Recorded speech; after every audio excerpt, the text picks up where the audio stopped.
And what's going on, Los Angeles? What is up, Trojan fans? Welcome to the Salute to Troy podcast here on the LAFB network.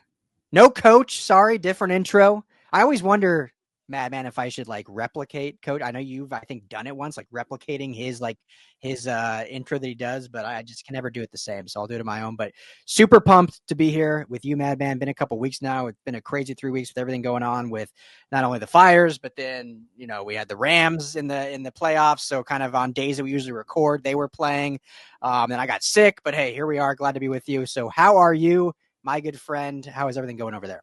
Doing well, Rye. Great to see you, and obviously we're missing Coach tonight, but so great to see you, my friend. It has been a little while, and so excited to be talking Trojan ball with you tonight. And we were talking a little bit offline. We had sort of another version of this show in the history of the LA Football Network, the LA Football Show, where it was you and me doing the show. So it's great to sort of get the duo back together after a few years. So this is a special evening indeed. I think, honestly, since we I call it a merger, but we were all like a family network anyway. But since we kind of stopped the LA Football Show and merged into Salute to Troy with Coach, and it was Candace at the time, I think me and you have only done a show together once, maybe twice in the year and a half that it's been. Yeah, totally. Yeah, it's been once, maybe twice. Absolutely. Yeah. And I'm struggling to think about twice. It might have just been once, Yeah. So this is hey, Christmas has extended for me into the new year with tonight. Well, good. Well, I appreciate that. So always good to see you.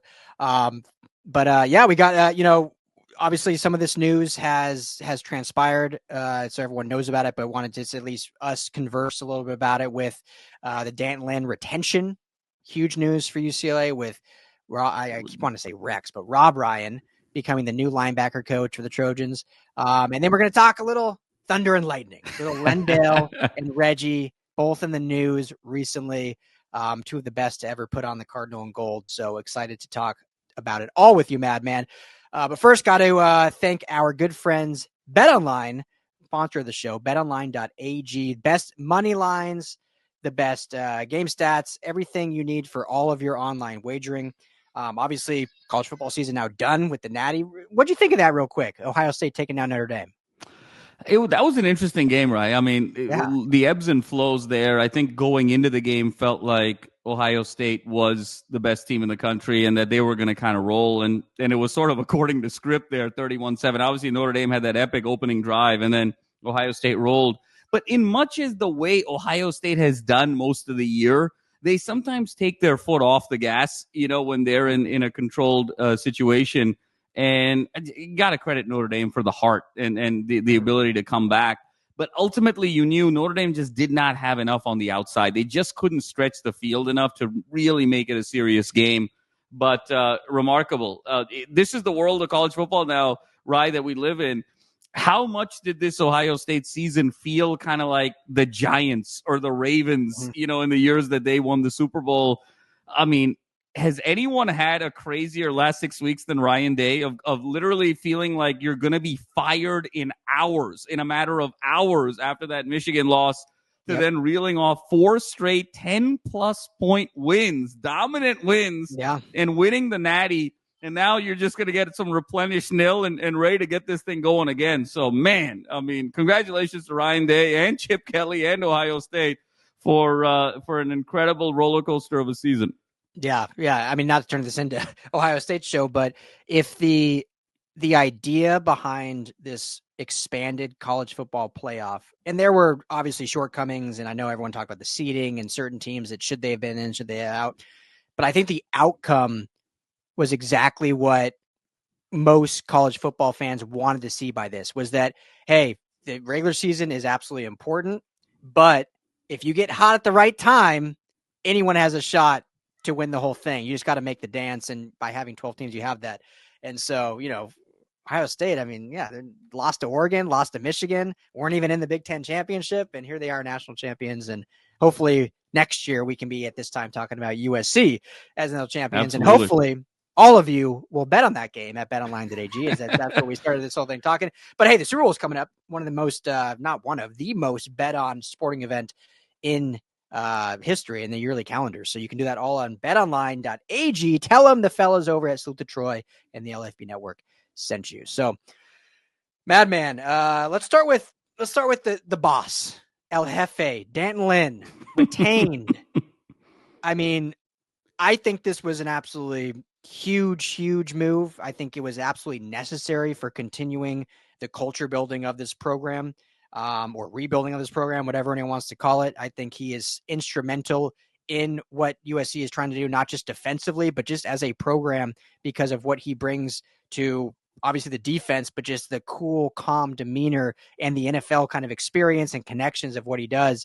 And so the fact that Jen Cohen, Lincoln Riley stepped up, made sure that he was not going to be pried away by Penn State was absolutely, in my opinion, monumental. But haven't talked to you about it. So your thoughts on D'Anton Lynn staying in Los Angeles. Yeah, no, Ryan, I think you said it really well there. I was getting worried about Penn State in particular, and I know you talked about it in detail last week, because that alma mater element is so strong, right? And we can talk about this another day, right? But I have sort of a new definition of what a college football blue blood should be. It's very clear in my mind, and so we can talk about that another day.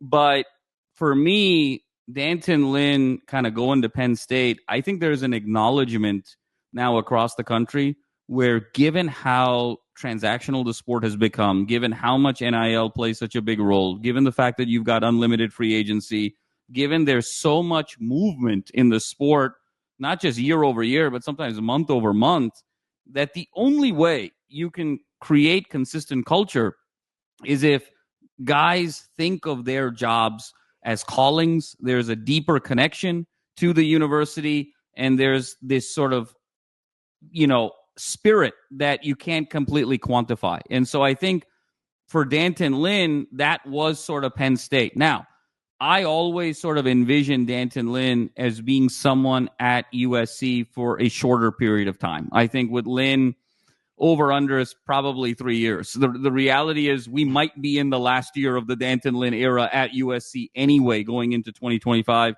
just because of the meteoric rise he had with UCLA's defense in 2023, the significant, improvement with USC's defense in 24. He puts another solid season together in 25, 3 years body of work. He's either getting a head coaching job in college or a defensive coordinator job in the NFL, one of the two. And so to me, you knew you were going to have to sort of open up the checkbook, because if it wasn't going to be Penn State, it was probably going to be somebody else offering him something. The fact that it was Penn State and his alma mater, I think, was even more significant. And the fact that SC was able to double down, be very intentional, make the raise, and also do it quickly. That's kind of been the critique over the last several months and even the last couple of years, is even when money has existed for USC to be able to get talent, either coaching or player personnel wise, they haven't been able to close those deals. They haven't been efficient with it. They haven't had sort of the leadership to be able to sort of execute on those contracts, on those transactions to make it happen. It seemed like here Jen Cohen and Lincoln Riley both stepped in, kind of eliminated any ambiguity and made this happen. And I completely agree with you, Ryan. He was instrumental. Because, if you take a step back and you even think about in this NIL world, Ryan, who's won national championships? Like Kirby Smart at Georgia, he's an alum. Jim Harbaugh at Michigan, he's an alum. Ryan Day at Ohio State, even though he wasn't an alum, he is the deep Ohio roots and sort of being blessed by Urban Meyer. So Penn State, I think, saw that and said, D'Anton Lynn is our guy, even if it's only for 1 year. So I think they put on the full court press. And for SC to step in there and make it happen, I think is really, really exciting. And it also shows in a make it or break it year for Lincoln Riley, Ryan, could you imagine him walking into this season without D'Anton Lynn? So for all of those reasons, this was a must, and really proud of how the USC brass was able to execute and make it happen.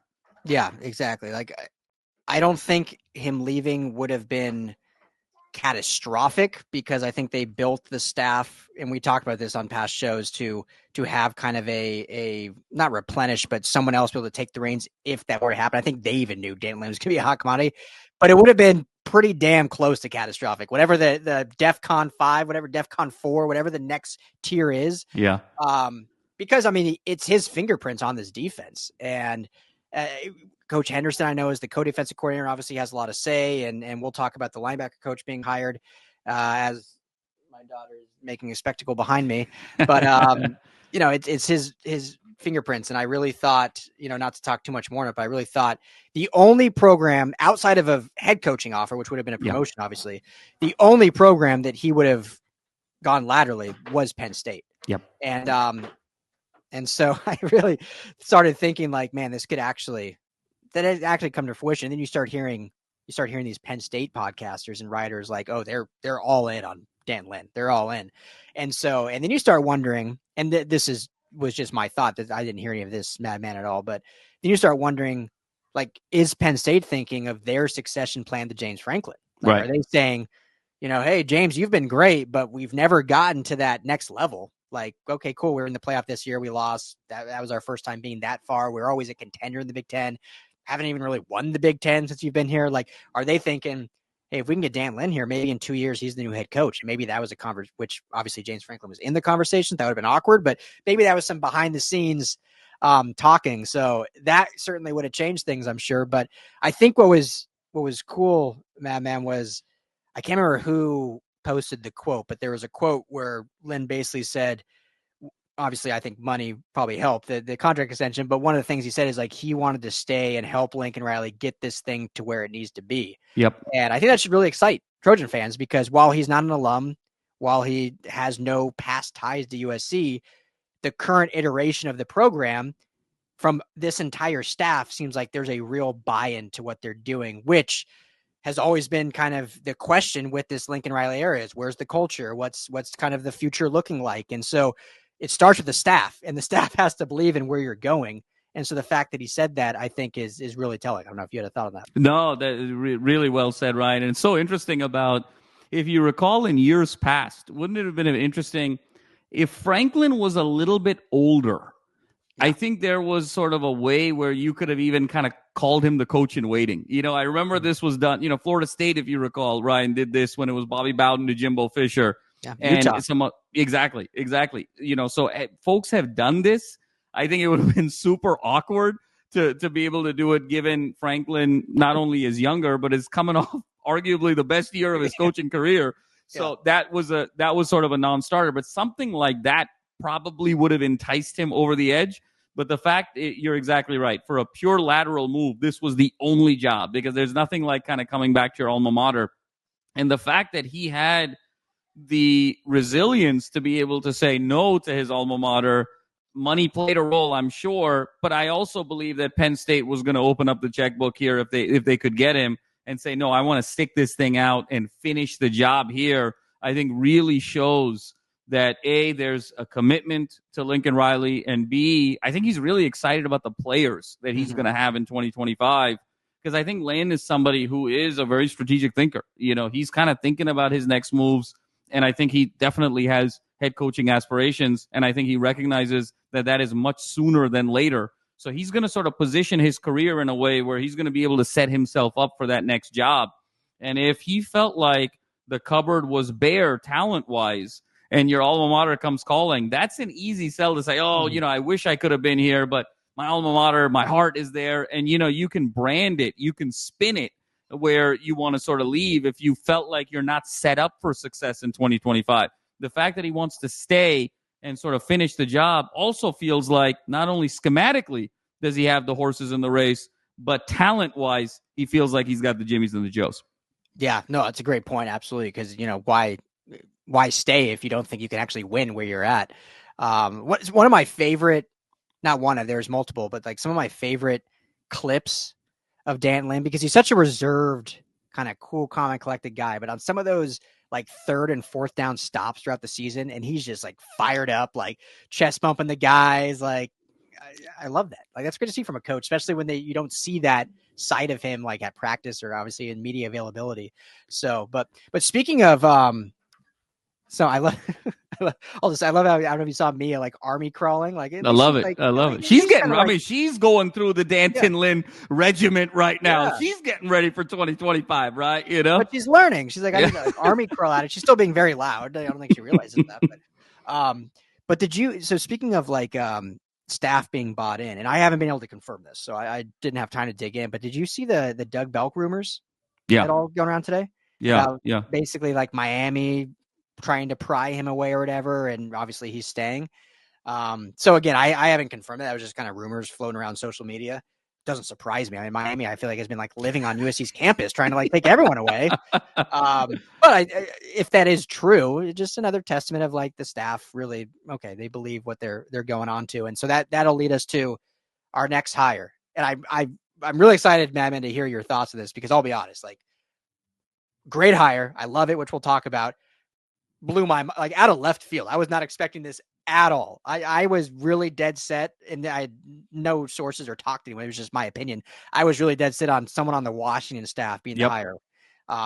Whether it was Ken Norton Jr. or Ryan Kerrigan, who's their assistant linebacker coach, or even John Pagano, who's got a history. One of those three, I was like dead set on that. So when this came out, I was like, where did that come from? But it obviously has ties with Dan Lynn.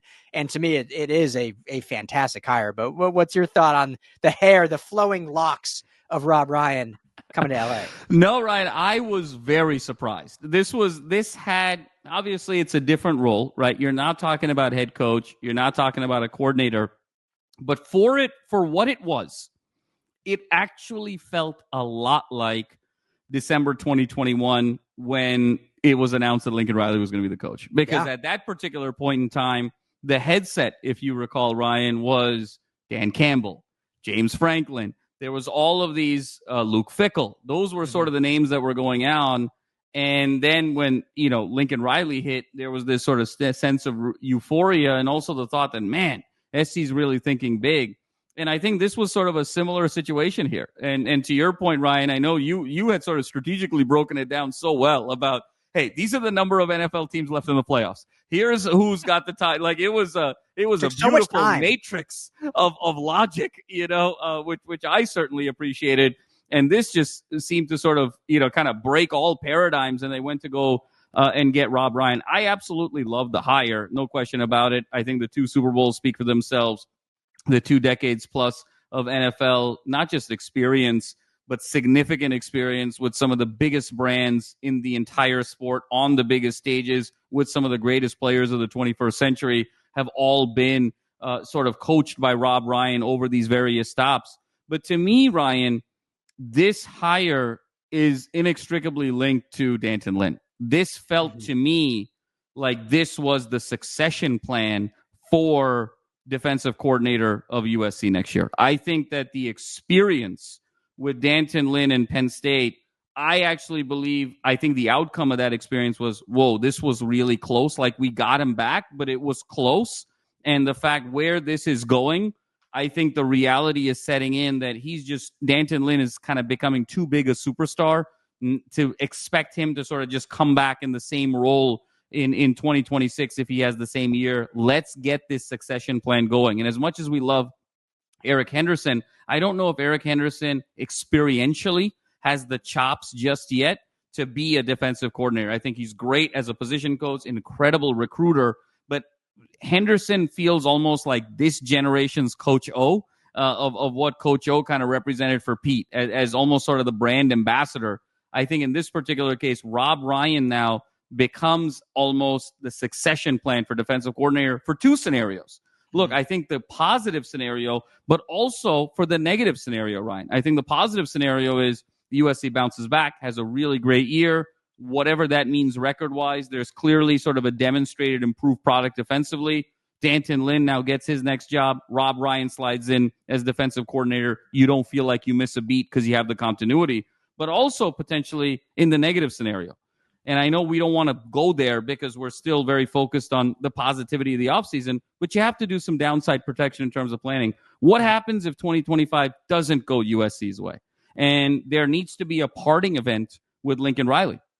Now you're in a position where D'Anton Lynn could step in and become the head coach in 2026, and then Rob Ryan becomes the defensive coordinator. So it actually sort of adjusts for the succession plan in either scenario. You have a really good 25 or you don't have a really good 25. So the fact that they're demonstrating kind of that strategic thinking and they're ready and they have the willingness and the checkbook to think big and go and close, I'm very, very excited about it. Yeah, no, great point, 100%. And the only other thing I'll add to that is, at least defensively, they're definitely, obviously, college football recruiting, relationships, all that's important, but they've taken on a face of like realizing that it's a business, and the NFL side of the coaching mind with Coach Henderson and Rob Ryan, like, you want that in your program, because ultimately 95% of these kids, their goal is to get to the NFL. Like, yeah, they're going to get an IL, they're going to get paid, but there's still the ultimate goal is the NFL. And if they can play for these guys that have been there, done that, won Super Bowls, played for some of the biggest brands in the NFL landscape, like, that speaks for itself. Like, it's great. And, I don't want to sound like I'm bad, but as great as like Al Golden or Jim Knowles or all these college coaches are, there's something to be said about that NFL pedigree that now the SC staff has. So I think that's just another check on the list of like ways that they can improve things, and ways that they can help get this thing to where it needs to be, because it's not there yet. I mean, on paper it's getting there, but 7-6 isn't there. So they got to go win the games, and it'll be fun to see. I'm really excited, Madman, to see, spring ball and see kind of how this team looks and whatnot, which we'll have tons of time to talk about. But yeah. So, okay, moving on. So I love LenDale White on social media. Outspoken, not afraid. You've met LenDale before, right? Yes, I have. Yeah. So yeah, I've met him a handful of times. Like, how he is on Twitter, like, that's how he is in real life. Like, he's just gonna say what he wants to say. Super nice, good dude. But so for those that didn't see, I'm sure you did, and you can speak on it too, Madman. But basically, Ohio State's running backs, Henderson and Judkins, fantastic season, both 1,000-yard rushers, both double-digit touchdowns. But there was a tweet going around of like, were they the greatest duo in college football history? And LenDale put that to bed pretty quick. I agree with him, but it's still a fun discussion. Basically coming out, he had more touchdowns than both of them combined by himself in the 05 historic season. So your thoughts on LenDale's comments, and is there justification behind it? Well, right. He's the gift that keeps on giving. And it's funny that you mentioned, have you met LenDale White? And yes, I have, as an adult, but I also ran into LenDale a ton in college. We were at SC at the same time. And even before his comments about Judkins and Henderson, I thought earlier on that pod, he's been kind of on the podcast circuit and creating content, and he's such a gift, because I remember he was talking about how his motivation for scoring touchdowns in games in those days was so he could be invited to the best frat parties, and he could have like the prettiest girls around him, and he could sort of party the hardest. And he said he was always so disappointed on those days when he didn't score touchdowns, because that wouldn't happen then, because it was only sort of reserved for the guys that scored touchdowns. And, that's just LenDale at his best. Look, Reggie Bush and LenDale White was the greatest running back duo in the history of college football. Full stop, end of sentence. When you talk about not just the dynamism of the two, we can talk about it statistically. They both combined for over 3,000 yards and over 40 touchdowns in 2005 alone. Yeah. We can talk about the iconic moments, whether it was Reggie with Notre Dame, whether it was LenDale that year with Arizona State, whether it was sort of both of them over the course of the conference schedule. LenDale White was maybe the most underrated player in the history of college football, because any other running back that he's running beside, with the exception of Reggie Bush, LenDale White probably wins the Heisman Trophy that year. He was that dominant a runner. And when you think about two running backs going for over 3,000 yards, Ryan, you understand how good each guy has to be, where LenDale was at 1340 that year, Reggie was 1740 that year. If you have a true kind of feature back set, either one of those guys easily crosses 2,000, and your second back has got 600 or 700 yards. You're talking about a guy at 2,300 yards. LenDale White and Reggie Bush were so good that it would be the equivalent of what Ashton Jeanty did this season against a Power 4 schedule. That's how good each guy was individually. And so the notion that it's anybody but them is total blasphemy. I'm happy that he put that to bed really quick. And it also shows, Ryan, with the testament of time. It's almost been 20 years now since that iconic 05 season.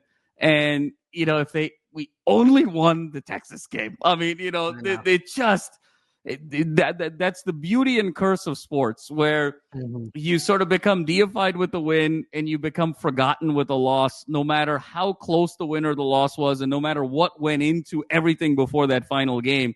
So I find it so interesting that the recency bias, especially with the kids today, and we're all so quick to rush the immediacy of what we've just seen as the greatest thing, and we sort of forget the history, particularly with those teams that maybe didn't close the deal that should have. That was one of the 3 or 4 greatest teams in the history of college football, and those two guys were the greatest running back duo in the history of college football. And anyone that has any sense of college football history will understand there's absolutely no debate. None. I mean, I saw, I can't remember who it was, but it wasn't like a fan. It was an actual, like, I don't know if you even call him a reporter, but like a credible content creator, if you will. And basically defending Ohio State, saying, well, Reggie and LenDale got to play the Pac-10. Like, what? Like, that was the excuse for that. Yeah, it's I mean, just to put it into context, Woody Marks, I think, had a fantastic season, especially, you know, Lincoln Riley offense is obviously different than what teams ran back then, and particularly a Pete Carroll and Lane Kiffin and Sarkisian style offense that was run back then. But Woody Marks had, 1,200 yards rushing, and the next closest was Quinten Joyner with 490 or something like that, under 500. And you're talking two guys over 1,300, Reggie over 1,700.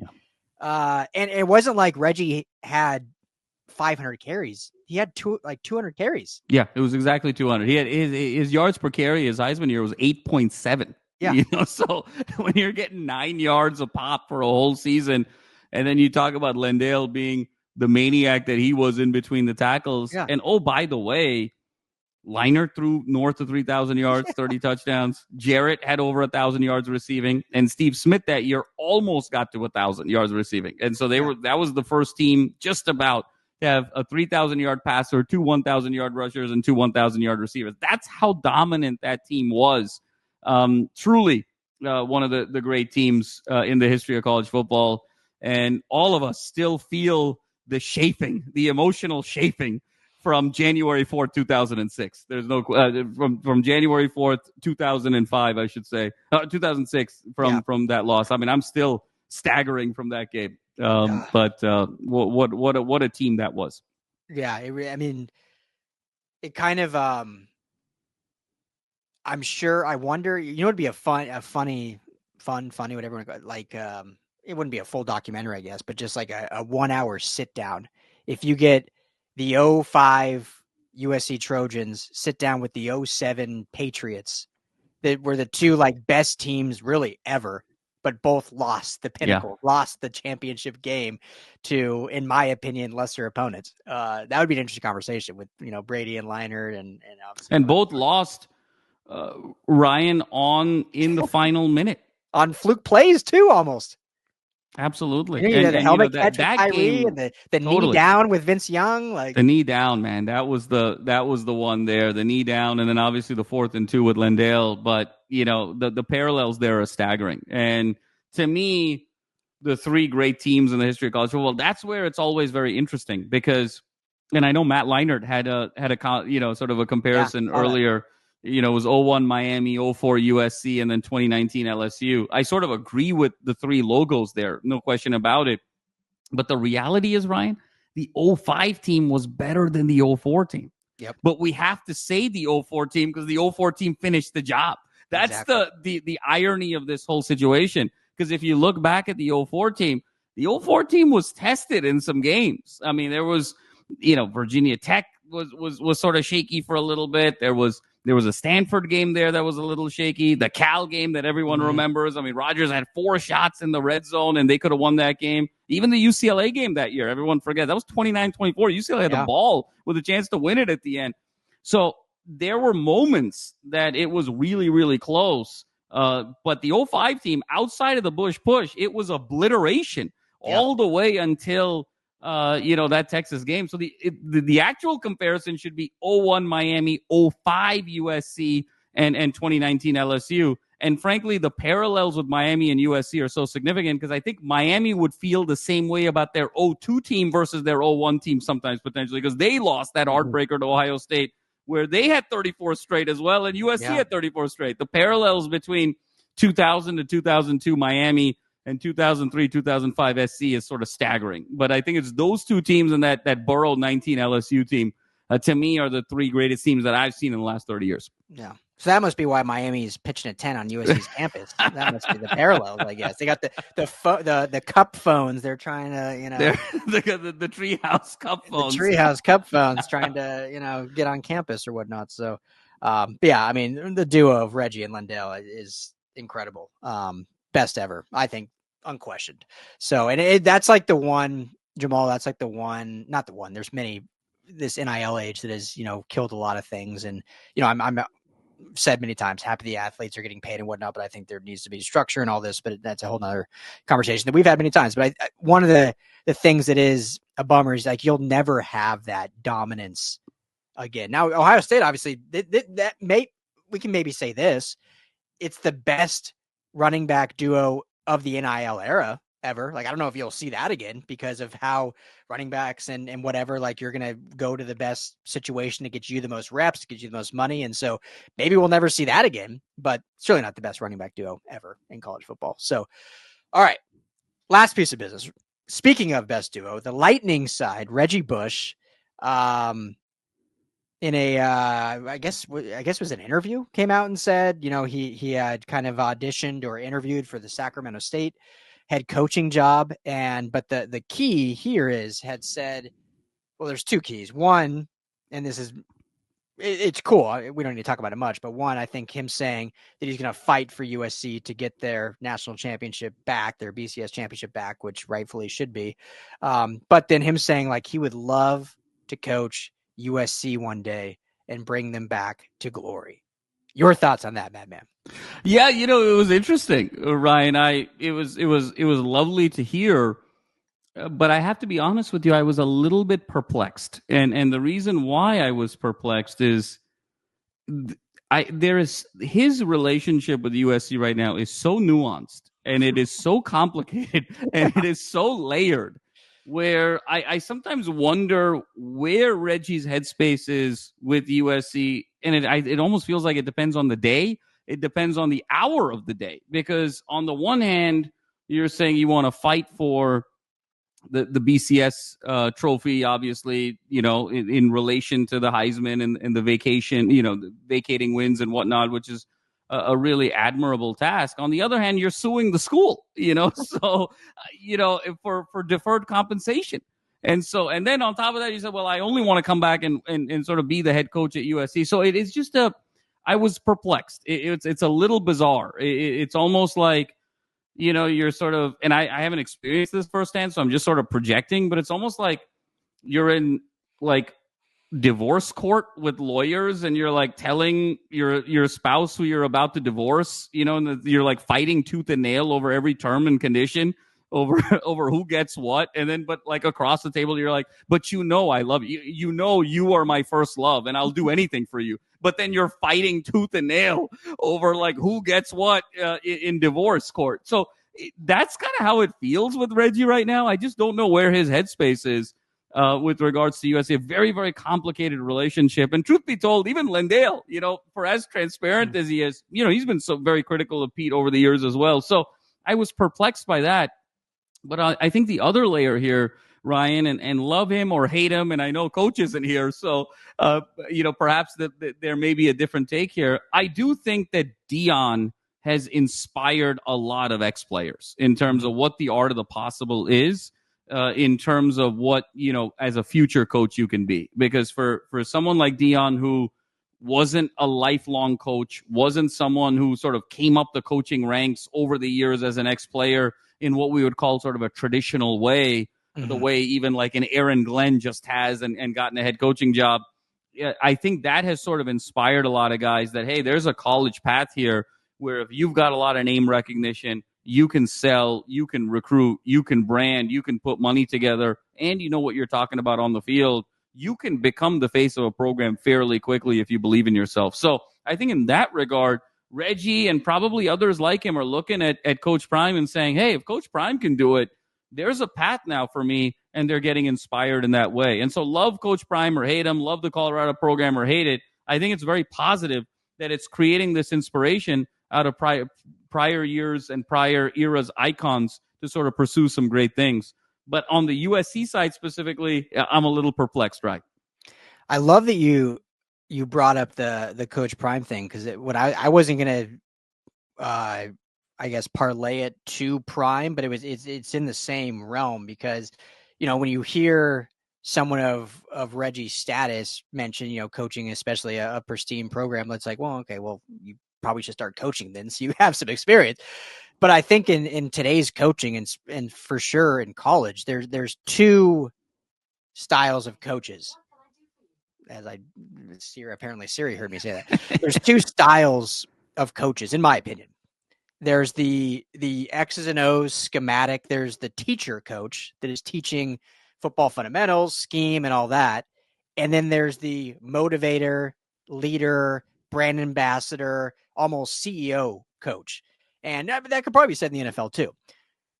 In my opinion, I don't think Deion's out there. Obviously, he knows, like, one of the greatest defensive backs of all times. Like, obviously he knows how to play defense, but I don't think he's out there necessarily coaching fundamentals and defensive scheme, or I don't think anyone would argue that. Like, he is purely the motivational leader of that team that is trying to build a coaching staff that does all that for him. And he can be the figurehead of getting guys in, handling NIL, doing all this kind of thing, and being kind of the CEO of the program. And so I think Reggie has that staying power and that name power to, if he goes and coaches, and I'm not even saying that this is going to happen soon, but if he goes and coaches 1 or 2 years, just so at least he has something on his resume, right. He doesn't need to have like some world-beating offensive scheme to come in. He doesn't have to have some like crazy in-game strategy. Like, if he can just be the motivator, the leader, the CEO, understand NIL, and then hire a world-class staff that does all that for him, that's kind of the new era of coaching. So your point is so valid in the sense that I think Prime has sparked a lot of these players, and not just players, but also like business people. Like, well, if I can just lead, that's what a business is, right? Like, half the business, so many CEOs probably don't know 75% of what their employees actually do, but they just lead and are able to hire the right people to do the right job. That's what the modern coach is. Absolutely. No, so well said, Ryan. And I think that's now the path. That path has opened up, where before, to your point, you had to be the X's and O's guys. There was only a fixed way to do it. And now Prime has sort of opened this path up. Now, to Reggie's point, he just needs to kind of find his Jackson State, right? And he needs to kind of just get a couple of years and open that door before it sort of leads him. But if he's serious about it, I think it's something that's very attainable. So it'll be fascinating to see whether he's thinking about this seriously, A, and B, if it is serious, what's kind of the timeline? Is he just sort of enjoying being Reggie and enjoying being retired for the foreseeable future? Or is this something in the next year, 2 years, 3 years that he really wants to get into and embark as the next chapter of his career? And Ryan, while you were talking, I couldn't help but think of this. This is also where timing is so important, where you could be sort of the right coach at the right time, or, sort of in so many different ways, because USC had their own Coach Prime. It was Coach O. Coach O was the Coach Prime of sort of the pre-NIL era for USC. And the argument always in that year where he took over for Sark on an interim basis was, look, he's the brand ambassador. He's the recruiter. He'll be the outward-facing guy to get everyone excited, the donors excited, the fans, the alums. And all you need to do is hire 2 very strong schematic coordinators underneath him on the offensive and defensive sides, and you're ready to rock and roll. And at that time, Pat Hayden just didn't have the vision, didn't see it in that particular way. But now it's so ironic, isn't it, that model is now a very viable model, particularly in this day and age. Yeah, no, 100%. And yeah, if he wants to follow the Deion model, it might help having 3 sons that play well, and also getting a Travis Hunter to go to Jackson State too. That would help you, get a little forward a little quicker as well. But a little bit, just a little bit, but we'll see. I mean, do you think, and then we'll wrap up, like, could you see Reggie at some point let's just hypotheticals. We'll just say, hey, this season goes great. Lincoln Riley is now seen as like, okay, he's things are good. Lincoln Riley's the coach. Like, could you see a path where he comes on as like a Taylor Mays, like analyst and an assistant? Or do you think he's more of he's going to start at a small school as a head coach, then go to another school, and then 10 years from now come to SC kind of thing? That's a really good question, Rye. Where I am sort of wondering a little bit with Reggie is sometimes the aura of what somebody has done is different than who they actually are. And when we actually think of Reggie Bush, we think of this superhero, larger than life, arguably the greatest player in the history of college football, dynamic, creative, unconventional, just jaw dropping, and all of those things on the field. But the reality is, we just sort of automatically assume that that's his personality off the field. Mm-hmm. And Reggie's actually a very shy guy. He's actually very shy. He's reserved. He's not prime. No. So that's what's interesting, is that we think of prime and we think of Reggie as these similar entities because of Reggie's style. Like, prime and Reggie were very similar stylistically on the field. In the case of prime, that style of on the field translated to his personality. But in the case of Reggie, it actually did not, because he's actually a much more reserved guy. So to me, part of the decision of that path is, how do you sort of find that voice? And how do you sort of find the ability to brand? I think Reggie, in so many ways, and rightfully so, has been so used to just being able to say, I'm Reggie Bush. And that has sort of opened up a lot of doors. But he's going to have to do more than that to sort of attract the modern player. Like, obviously, that's going to get him in any door, but then he's still going to have to sort of close those deals. And perhaps being at USC and sort of, I think, taking more of a tailor-made path will allow him the space and the flexibility and the level of respect to sort of find that voice and then go from there, versus dropping into sort of an external program where they almost expect you, where your style of play on the field is going to translate exactly to your personality off the field. So I think there's a nuance there with Reggie that isn't the case with Prime. Yeah, no, I totally agree. And I don't want this to come out like I'm bashing Prime, because I actually do root for him. I'm from Colorado. I hope the success, but his path is so interesting because he first year coaching was a high school that he founded or funded, that his sons went to, and then that failed. Then he followed his sons to Jackson State, was able to get Travis Hunter, arguably the number one recruit at the time in the entire nation, go to Jackson State with him, coach there one season, and then had that entire surplus of his sons and Hunter follow him to Colorado.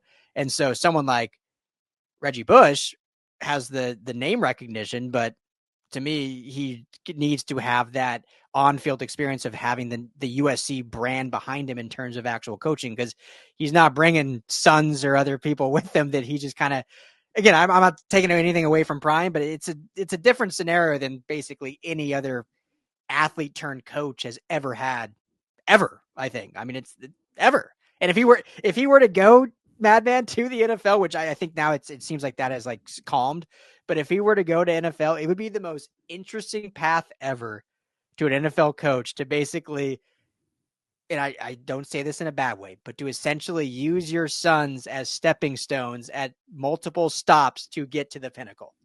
No, I mean, you said it best. It is completely, I mean, it's unparalleled, in terms of how he was able to do that. And I think credit to Coach Prime and his sons, because Shedeur was the highest rated NIL athlete in all of college sports this year. And so it's been mutually beneficial for both of them. I think Shedeur is going to go number one, right? We'll see how it all shakes out. I have a feeling he's going to be the number one pick in the draft. And have we seen a more meteoric rise? Like, let's say, just for the sake of argument that he got an NFL job. I know it's cool. He'll probably come back to Colorado. We'll see how it all shakes out. But 1 year in high school, 1 year at Jackson State, 2 years at Colorado, and now you're in the NFL. In 4 years, he went from coaching high school to potentially being a legitimate candidate for the Dallas Cowboys job. This would be the equivalent on this network. Would be Coach Rowe just got a high school coaching job, that we would say Coach Rowe in 2029 would be coaching the Dallas Cowboys. And I think we would love that. But that's just to sort of contextualize how meteoric this rise would be our very own Coach Rowe coaching the Cowboys or the Niners or the Rams in 4 years. Like, that's where this has gone in such a short period of time. Yeah. He just needs Bo Rowe to be a pretty good football player and have that aging thing speed up a little bit, I guess. Insane, but hey, love Reggie saying he wants to coach USC. I mean, it's great. I agree with you. Your first initial thoughts, like it's a very interesting back and forth of his relationship with USC, and that's more nuanced and way above my pay grade to know what it's all about. But publicly hearing him say that, I mean, it's fun. It's fun for USC fans. Totally. So hopefully, Madman, hopefully we get him running out of the tunnel in 25. I know there was thoughts of that happening last year. Hopefully that happens in 25. That's probably the first step. Let's make that happen. Yeah. Absolutely. Absolutely. I think part of the relationship, was a little bit awkward because let's not forget, right, this past season, it was the 20-year anniversary of the 04 national championship team. There was such an opportunity to do something on the field. So hopefully now with Reggie having his Heisman back, with the 5 in the peristyle, rightfully so, hopefully we can take that next step. Oh my God, Reggie running out of the tunnel.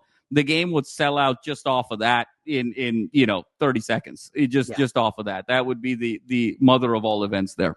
100%. So that'd be great. Well, hey, this is great. Anything else before we sign off? Anything else you want to add? No, just it's a pleasure, right? I know we said, hey, let's we'll keep it sort of a shorter episode, but as they say, time flies when you're having a great time. Yeah, exactly. So great hanging out with you as always. But hey, a little more FaceTime, just one-on-one, which is always good. Coach will be back obviously very soon. Hopefully next week. He, as I've said a few times now, he's just busy coaching. So it's not like anything bad. It's just he's getting his coach prime path going, man. That's what's happening, That's right. From Jordan High to USC, Coach Rowe is getting there. So, but thank you all for hanging out with us. Got to mention new sponsor. I meant to do this earlier, Madman. Of course, I forgot. New sponsor, Underdog Fantasy. For those of you that do not have the app downloaded, one of the best fantasy games and pick'ems out there. If you sign up with the promo code LAFB, so go to underdogfantasy.com, or you can download the Underdog Fantasy app in the App Store or Google Play. Use the promo code LAFB. You get a 1,000 bonus cash, 1,000 bonus cash, and a free pick. And so, that's a great offer there, especially with these NFC and AFC championship games coming up and the Super Bowl coming up. So underdogfantasy.com, Underdog Fantasy app, promo code LAFB, or if you're on YouTube, I'll have a link in the description down below. You can click on to get that offer there. So thank you all for getting out with us. This is the Salute to Troy podcast here on the LAFB network. For the Madman, I am Ryan. Everyone have a blessed weekend, and we'll be back with you next week.